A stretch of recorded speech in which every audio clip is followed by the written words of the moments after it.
So you bought an LG OLED and now you think it doesn't really look as good as you would have imagined it looking. It's supposed to be OLED, okay, so black is black, sometimes in some movies, and the white balance looks a little off. It looks sometimes blue, coldish, it might be the movie, might be the panel. Let's iron out the settings and let's get down on my knees to the gods and pray that we are able to eliminate 99% of the issues that you have right now with your panel so that you can be happy and enjoy it. So this calibration is specifically for Dolby Vision and HDR10 content. So it works for games, it works for movies, it works for videos, it really doesn't matter, it works for TV series as well. But understand that it's a good idea to have personal preference mixed in with this and mix and match settings as you like for your own preferences. If you think the recommendations that I make for color saturation is too low, you can boost the colors. But I will in detail tell you why I'm lowering them. So, number one thing, when you're watching a movie, you might notice the mid-tones, which is essentially the brightness right now here on her hair, and the slight fog, hazy look in the air, that is the mid-tones. They might be looking a little bit washed out on your OLED, at least from the get-go, right? Number one thing that you should care about is the color depth. So, color depth on your TV is very easy when you calibrate it. Normally, by default, it's at around 50, or it might be 55 or 65, depending on the mode. Now you can see her skin tone is very orange tinted now, and I don't really like how that looks on a personal level. Dialing it back down to 50, and it looks pretty balanced, but I still think there's too much global illumination glow of the stuff around. It doesn't look like this in real life. Nobody's skin tone turns that like orange opaque looking. So I'm gonna dial it down even more to 40. Now she starts to look a little dead in the skin because we're desaturating the skin tones. Going down even more to 35 or 38, which I've recommended before for some movies. Now we're starting to see tones balancing out in the framework here. But as we go down to 35 and even 33, which is my personal favorite for SDR, HDR and Dolby Vision movies right now that aren't necessarily supposed to be colorful. At this level, skin tones look very clean, very restored, and don't look oversaturated whatsoever. They just look comparable and balanced in my opinion. You know, natural, like skin tones in real life. This that I'm watching right now, it's a horror movie, so obviously the skin tones are supposed to look a little colder, a little bit more white, not as child-friendly movie-esque. It's not a comedy, right? So if her skin tones looks colorful, obviously it doesn't portray the vibe of a cold aesthetic horror movie. It's going to give you the more warmth that maybe isn't necessarily supposed to be there. So the TV is pushing colors too much. We dial down colors, and now we're getting closer to the artistic intent of what the developers wanted you to get, or the director's intent. So the next thing that is very important to take into consideration is the washout of the midtones and the shadows, which is caused by the black levels being too high. So this movie's black levels, either they're supposed to be raised, or they're supposed to be somewhere down here, like 30, 48, you know, dial down a bit. And I can see, if I look at the midtones, I can see that there is a clear jump in the entire clarity of the panel when I reach a certain point. There we go. So we're gonna be changing this all the way down, and right there you will see that there's like a bump in the midtones where it becomes not just like slightly darker, but boom, you know, you get that pop effect. That's where you know that the black level with the midtones and the alignment just in general for the midtones for this scene specifically is correct. So if it's too high, you won't get that big bump, but if you go down, boom, you get that click. And just like, okay, how do I make sure that it's that click? Like, how do I know that it's that exact point? Well, every single step below that will be that big. So you know you're at the neutral point of the black level, and every single step below this will be big, big, big, big, you know. It's not gonna be a small step. So it's very evident as well. Like I go up and I can barely see the black level changing. It becomes more and more washed out and desaturated and whatnot, you know, and raised. But it's not that big of a difference. But when I go down to 40 and then 39, there's this gap that happens in the entire image, you know? And then we go down, down, down, and it's like clearly becomes very dark and deep. So 39 for this moving is correct. So that will make the colors more saturated, like they are intended to be, because now we don't have any washout causing the image to look incorrect. So now let's forget about that. We're gonna put the white balance, sharpness, everything later on in the video. I recommend for HDR or Dolby Vision that you use vivid mode, and then we're gonna calibrate vivid mode. Vivid mode is the worst mode out of the box, but it can be the best mode when calibrated. So the first thing that we're gonna do, we're gonna go into advanced settings so that we can calibrate and change the settings for vivid mode. But we are going to make sure at first that we go into general, AI service, and that we disable AI Picture Pro, AI brightness settings, and AI genre selection. I also recommend disabling AI Sound Pro to get better clarity and nicer balanced audio. The audio profile in AI Sound Pro is very treble boosted and very artificially unclear. It sounds very tin canny actually. So disable it is my recommendation. Now, I recommend that everyone goes down to OLED care, and then enable screen move, this on high so that you get the most protection possible, and then you enable care recommendations. This will just make sure that you get no burn-in or image retention over time. So it's gonna protect your panel, which is nice because these tend to be pretty expensive, these panels. Now you're gonna go with external devices. No, wait, sorry, not external devices. Now you're gonna go with energy saving. And I recommend putting this to 2 hours. That is the minimum spec, otherwise you will have it off. I recommend 2 hours. You won't really get this popping up over a movie or anything. It's more for gaming and just leaving the TV in the main menu. And make sure that the energy saving step is disabled. So you don't want to use any of these because you'll be dialing in settings on your own. Especially if you're a gamer or you want more brightness out of the panel. Disable this will make a big difference in many cases. So now let's change vivid mode and make it into how you should be viewing it, right? Make it into the best thing that it can be. So brightness is the first thing. For me personally, I can't really handle that much brightness. Like I get a lot of eye strain, I get dry eyes. Just the accumulation of brightness over time causes eye strain in my right eye, and that comes over to the left eye. These settings for vivid mode in HDR and Dolby Vision is a lot easier on my eyes. So OLED pixel brightness 30, but I recommend that you boost this to max if you can handle it and if you want more brightness. If you don't want more brightness, 30 is obviously more than enough in most cases, especially if you're in a dark room. Contrast is a little finicky because this is essentially the 100% range of the contrast signal being outputted from the source to the TV. So if you limit this, you'll be limiting the highlight peak of white luminance and color luminance from the color gamut.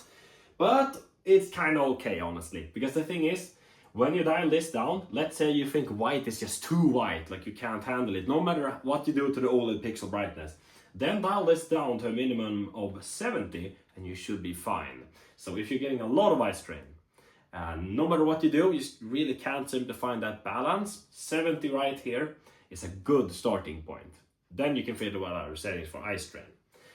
But for me, when I'm watching Dolby Vision, I want that extra pop because most movies aren't really graded in more than 200 to 300 nits in HDR. So it kind of doesn't make sense to lower this for HDR content. But for gaming, you might want to put this to 70 if you have some eye strain. But for movies, it's okay to leave it at 100. Most movies aren't that bright either way. Now, we talked about black level, so it's going to be 39 for this movie specifically. A good balancing act to ensure that you always get inky blacks for all movies, although you might get some black crush. But if you want to leave it and never touch it, 38 for black level is perfect. But you will get some black crush in some movies, and some movies will look totally fine. So if you don't want to touch settings, 38 is a good balancing act of getting a very inky and dark looking image all the time. And just overall no unbalanced, unnatural, like foggy look to any movies. Like everything is gonna look contrasty and nice. Not contrast heavy, but contrasty and nice, right? So 38, but I'm gonna pick 39 because I changed it for every single movie that I watch. I'm a psycho. I don't use auto dynamic contrast currently, but if I were to, I would use the, let's say, so medium. I don't use low because that just kind of washes out the image. Medium boosts the contrast slightly, but also washes out the colors ever so slightly. So it desaturates them even more. Obviously don't want that because we've already balanced the image. High makes everything that is white more white, and it kind of messes with every balance of the image. I don't like it. It takes everything that is done in medium and makes it more aggressive. So if you like medium, you might like high, but honestly, if you want to be a perfectionist here, don't use it whatsoever. But it's up to you. Expression Enhancer is a very simple shader tool that just goes above the entire keyframe.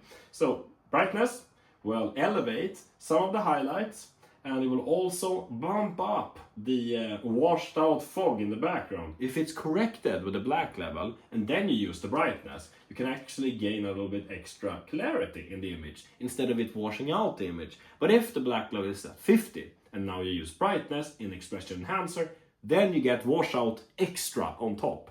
So be really careful when you use this. You want to really use it the best way you could.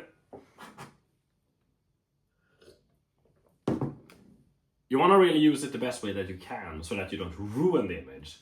It's okay to use this to change the image resolve if that's what you want. I don't use it personally, but it's not a bad thing to use it. It's just, understand, you might have to dial down the black level a lot below 50 if you want to use it to make it look as good as possible. Now, motion eye care, I always have this enabled. For gaming, you want to have it disabled because it can increase input lag. But when it comes to movies and videos and TV series, I leave this on. Sitting for hours on end watching this TV, it can harm your eyes. So be careful, have some ambient light in your room and have that enabled can really help. Now, color. As I said, 33, I think it's a good balancing act to make the movies more adult looking, more grown up and less child friendly looking. I like it this way. It looks more natural, more neutralized and more gritty, I guess. If you up the colors, it will look artificially boosted, way above what it's supposed to be. I would say maximum put this to 38 if you're gonna have just a normal drama movie or thriller or Spider-Man, you know. They have already boosted colors in those movies where it's supposed to be boosted, so not everywhere, like skin tones. So if you boost this, you're getting LG's essentially pre-baked boosted colors, so 50 is actually not the correct value to use. You can check with like charts and whatnot, calibration tools, so you can see when you dial down the color depth, you're not pushing the color gamut as much. But you gotta understand, if the movie's color gamut isn't supposed to be pushing this much color, but you're using 50, you're still getting more than you're supposed to see in the scene, and that is messing with skin tones and all other tones whatsoever. So yeah, 33, good balance, but 38 might be a little bit more to your taste if you want a little bit extra colors. If you're gonna be watching a colorful movie though, and you think it's a little bit too little color, do what you will with the slider, man. Just change it, it's totally fine. Tint, do not change tint. This messes with the entire color gamut scale. It will make yellow point more towards green, blue more towards magenta, and red more towards is it orange or pink? Pink, I guess. So yeah, it will mess with the image, and the other way around if you go the other way, because you can go up or you can go down with this, right? Don't change it, don't. Fine tune. I recommend that you don't use this at all, but if you're gonna use it, this is one thing that you can do. User selection, and on yellow, I recommend that you do +5, +10, and on blue, which is the last thing that I would change, I would do -15, because some movies in HDR and Dolby Vision have this weird clamping effect of blue in midtones, causing something that is supposed to be shaded gray, semi-gray and then white to look more blue.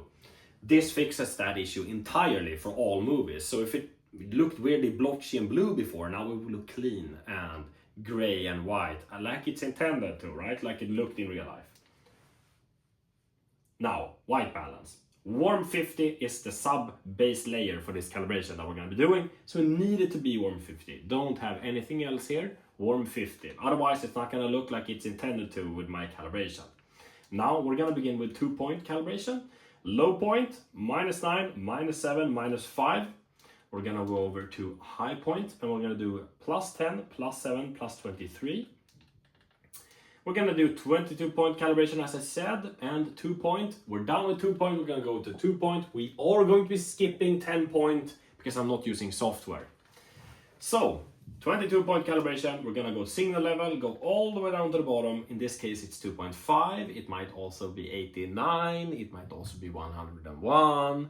It kind of depends on your panel model, it doesn't matter though. It is the same thing, it changes the same benefactors on the screen, so it's not a big deal whatsoever. Don't get hooked up at this thing in particular, just know it's kind of changing the balance of stuff, lowered or heightened on the grayscale. That's what it is, so it's very basic. At the lowest level of this value, you're going to do -10, -2. The next level is going to be -10, -8. The next level is going to be -10, -12. The next level is a little different. It's going to be -2, -14, -10. So red -2, green -14, blue -10. And the last level, 0, -15, -10. So blue -10, green -15, and red we don't change that on the 15th level. We're gonna go over them one more time, and you can pause and go back. Blue -10, green -2, red we don't touch red on the first level. The next level we don't touch red. We do -8 on green. We do -10 on blue. The next level after that, we do 0 on red, -12 on green, -10 on blue. And make sure to double check on screen so that I don't say it wrong, because it's a lot of numbers, I could be saying something wrong. Even though I am looking at it, I can get confused. I am a human being. -2, -14, -10, and the last one is -0, -15, -10. So there we go. That is the entire calibration. Now the last point of no return is clarity. This is a little finicky. So, I recommend, if you like the soap opera effect, or the looking like more FPS than it actually is type thing, fake frames on a movie, that sort of thing, I really like it. I like how it's looking like 60 to 120 FPS on my panel. I'm used to gaming, you know, I'm a gamer, so I like when it looks very smooth and fluid. While some people say that it ruins the artistic intent and the vibe of the movie. I don't actually agree that there is a tangible difference too much anyways when it comes to the frame rate being slow and smooth compared to fast and smooth. I think fast and smooth looks nice to the eyes. Slow and smooth would be nice and easier to follow and track. But it, sadly, because it's a sample and hold display, I just think it judders and lags, and I don't like how that looks. So that's why I use it. You can leave it off if you want to, but I leave it on. I max out +10, +10. I don't use OLED motion because that's black frame insertion. It will cause even more eye strain, and it makes the panel flicker like crazy. So, smooth gradation will essentially look at the picture. If it sees any weird artifacts, it will blend them in to the background. So you can see right here, we have some artifacts right here. It's not actually artifacts, but the TV thinks that it is. And at high, it completely removes it. It smooths it over, medium, low, and it starts to come back, and then off is of course the raw signal. MPEG noise reduction does the exact same thing, but in this case it only does it when the panel is moving. So it's not in pause screen, it won't change anything. So, noise reduction, same thing. It doesn't do anything, at least not in this keyframe right here. All of these three have the possibility of removing skin detail, so the pores of the skin. Keep that in mind, I wouldn't use it. Super resolution is more for gaming, and adjust sharpness can enable you to use AI upscaling on a movie, which is really nice. It can look really sharp and really great, especially if you're far from your TV and you have really bad vision, you need that extra pop to really get that clarity out from the panel. Go right ahead, man. It's totally up to you to change that setting. And you can also play around with other settings as you pick and choose over time. I always use reduced blue light for movies because you're sitting for like essentially 2 to 3 hours sometimes watching a movie, and it can really be straining on your eyes. It's good to keep in mind to be healthy for your eyesight. So thank you guys so much for watching. I hope you guys enjoyed this little tidbit video where we talk about how you can align the picture to always look contrasty and nice and natural for your movies. Thank you so much for watching. Make sure to subscribe, join our Discord, and always, if you have a question, just leave it in the comments. I'll get to you in due time. I try to answer all comments on this channel and help out everyone. Everyone on my channel is worth a ton, and without you guys, this channel wouldn't be a thing. So thank you guys so much for watching, and I'll catch you guys in the next one.